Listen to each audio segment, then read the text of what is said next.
Hello everyone. आज हम इस वीडियो में डिस्कस करेंगे फॉर्मल ऑर्गेनाइजेशन के बारे में। प्रीवियस वीडियोस में हमने डिस्कस किया था फंक्शनल स्ट्रक्चर के बारे में डिटेल में और डिविजनल स्ट्रक्चर के बारे में डिटेल्स में और उसके डिफरेंस के बारे में।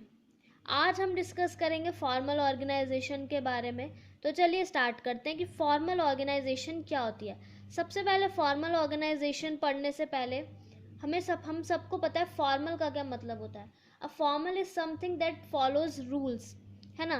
तो फॉर्मल का ये मतलब होता है। तो नाम से ही हमको पता चल रहा है कि फॉर्मल ऑर्गेनाइजेशन क्या होगी। वो ऑर्गेनाइजेशन जो क्या करती होगी, रूल्स को फॉलो करती होगी, और it is an organization with fix set of rules, है ना। तो सिंपल वर्ड्स में हमको समझ में आ गया फॉर्मल ऑर्गेनाइजेशन क्या होती है। अब देख लेते हैं। When the managers are carrying on organizing process, then as a result of organizing process, an organizational structure is created to achieve systematic working and efficient utilization of resources. This type of structure is known as formal organizational structure. जब managers organizing process को carry on करते हैं तब as a result of organizing process एक organizational structure create होता है to achieve systematic working and efficient utilization of resources. इस तरीके के स्ट्रक्चर को हम क्या बोल सकते हैं, फॉर्मल ऑर्गेनाइजेशनल स्ट्रक्चर है जिसके अंदर एक सिस्टमैटिक वर्किंग रहती है ना। आगे क्या बोल रहा है, formal organization structure clearly spells out the job to be performed by each individual, the authority, responsibility assigned to every individual, the superior subordinate relationship, and the designation of every individual in the organization. Formal organizational structure clearly क्या बताता है कि क्या job किस individual को perform करनी है, हर individual की क्या क्या जॉब है, ठीक है, उनकी क्या अथॉरिटी है, क्या मतलब अथॉरिटी क्या होती है, उनकी क्या पावर है, ठीक है। Responsibility assign to every individual, कि हर इंडिविजुअल को क्या रिस्पॉन्सिबिलिटी असाइन करी गई है। The superior subordinate relationship define करता है एक फॉर्मल ऑर्गेनाइजेशन की कौन किसका सुपीरियर है और कौन किसका सबऑर्डिनेट है। एंड द डेजिग्नेशन, और एक हर इंडिविजुअल की एक ऑर्गेनाइजेशन में क्या पोस्ट है, क्या डेजिग्नेशन है, वो एक ऑर्गेनाइजेशनल स्ट्रक्चर हमको बताता है। और ये ऑर्गेनाइजेशनल स्ट्रक्चर कैसे क्रिएट होता है, this organisational structure is created intentionally by the managers for achievement of organisational goal. तो ये बेसिकली हमारा क्या एक फॉर्मल ऑर्गेनाइजेशनल स्ट्रक्चर है। अब हम इसके फीचर्स देखते हैं, उससे हमको और ज़्यादा क्लियर होगा कि क्या है फॉर्मल ऑर्गेनाइजेशन।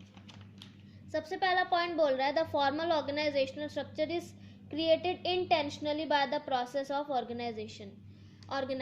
एक फॉर्मल ऑर्गेनाइजेशनल स्ट्रक्चर कब क्रिएट होता है, इंटेंशनली वो क्रिएट होता है by the process of organizing. जैसे हम ऑर्गेनाइजिंग करते हैं एक फॉर्मल ऑर्गेनाइजेशनल स्ट्रक्चर क्रिएट हो जाता है, ठीक है। पर्पस क्या है फॉर्मल ऑर्गेनाइजेशनल स्ट्रक्चर का, achievement of organisational goal.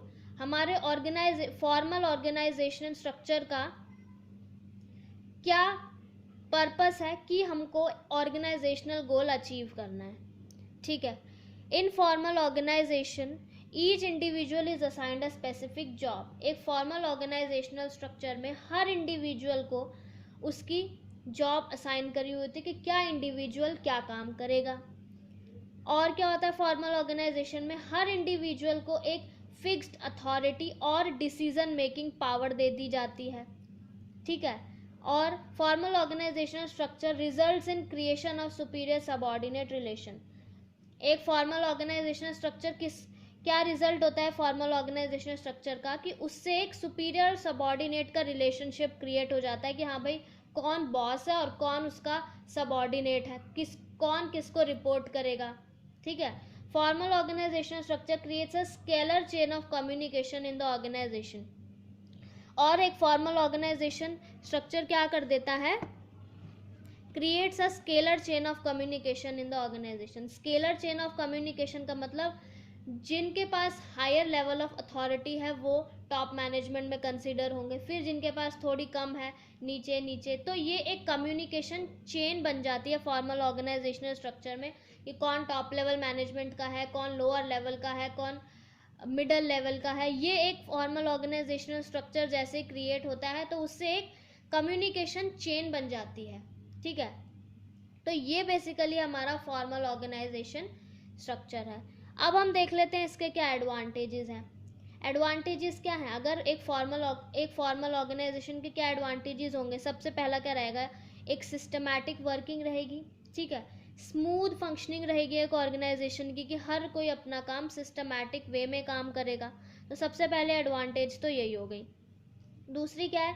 Achievement of organisational गोल।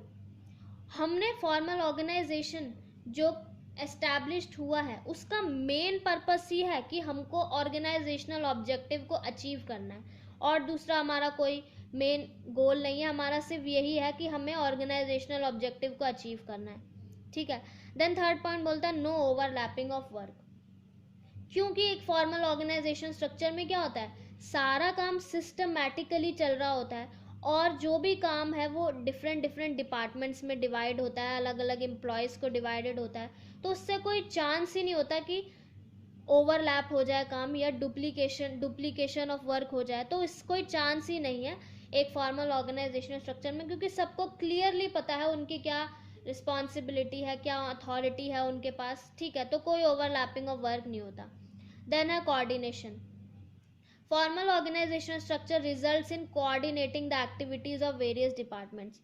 हर जो भी डिफरेंट डिफरेंट डिपार्टमेंट्स हैं वो एक दूसरे के साथ कोऑर्डिनेशन में काम करते हैं फॉर्मल ऑर्गेनाइजेशनल स्ट्रक्चर में। देन है creation of chain of command.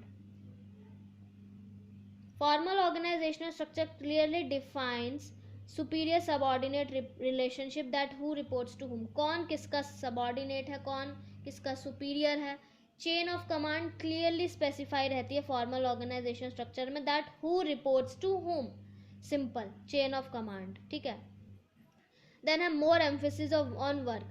जो भी एक फॉर्मल ऑर्गेनाइजेशन स्ट्रक्चर जो है उसका मेन जो एम्फेसिस है वो काम पर ही रहता है सिर्फ, रेदर देन इंटरपर्सनल रिलेशनशिप। सिर्फ मेन फोकस हमारा काम पर रहता है एक फॉर्मल ऑर्गेनाइजेशनल स्ट्रक्चर में, और किसी चीज़ पे हमारा कोई फोकस नहीं है। मतलब सब कुछ एक सिस्टमैटिक वे में अच्छे से हर कोई अपना काम करेगा, बस ये है फॉर्मल ऑर्गेनाइजेशनल स्ट्रक्चर। अब है भाई डिसएडवांटेजेस कि ठीक है फॉर्मल ऑर्गेनाइजेशनल स्ट्रक्चर में सिस्टमैटिक काम होता है, मेन गोल अचीवमेंट है, बट इसके डिसएडवांटेजेस क्या है? पहला है delay in action. Delay in action क्यों होगा? While following scalar chain and chain of command actions gate delayed in formal structure. Formal structure में जो है वो डिले हो जाता है काम में, क्योंकि हर किसी को स्केलर चेन का फॉलो करना पड़ता है एक एक करके। कोई ये नहीं कोई लोअर लेवल का जाके सीधा टॉप लेवल मैनेजमेंट के पास जाके कोई भी डिसीजन अपना या कोई भी बात उसको जो कहने वो कहेगा, वो अपने सुपीरियर के पास जाएगा, वो फिर अपने सुपीरियर को बताएगा, वो अपने सुपीरियर को। तो ऐसे डिले इन एक्शन हो सकता है, ठीक है। तो ये डिले हो सकता है, तो ये था हमारा डिले इन एक्शन। दूसरा है ignores social need of employees. Formal organization structure जो होता है वो सिर्फ क्या करता है, मेन एम्फेसिस काम पर है, वो कोई भी साइकोलॉजिकल और सोशल नीड ऑफ एम्प्लॉयज़ पर एम्फेसिस नहीं करता, जिससे क्या हो सकता है एम्प्लॉयज़ में डीमोटिवेशन आ सकता है ना। तो सोशल नीड्स को बिल्कुल इग्नोर करता है एक formal organisational structure. Then last है एम्फेसिस ऑन वर्क ओनली। पढ़ाई था ये एक एडवांटेज भी है और एक डिसएडवांटेज भी है, ठीक है। फॉर्मल ऑर्गेनाइजेशन स्ट्रक्चर की एडवांटेज कैसे है? क्योंकि मेन फोकस सिर्फ काम पर रहेगा। और डिसएडवांटेज कैसे है कि ये ह्यूमन रिलेशंस को, क्रिएटिविटी को और टैलेंट को उनको इम्पोर्टेंस नहीं देगा, सिर्फ काम पर ही एम्फेसिस रहेगा। तो ये था हमारा फॉर्मल ऑर्गेनाइजेशन, ठीक है। बहुत सिंपल सा टॉपिक था। Thank you so much.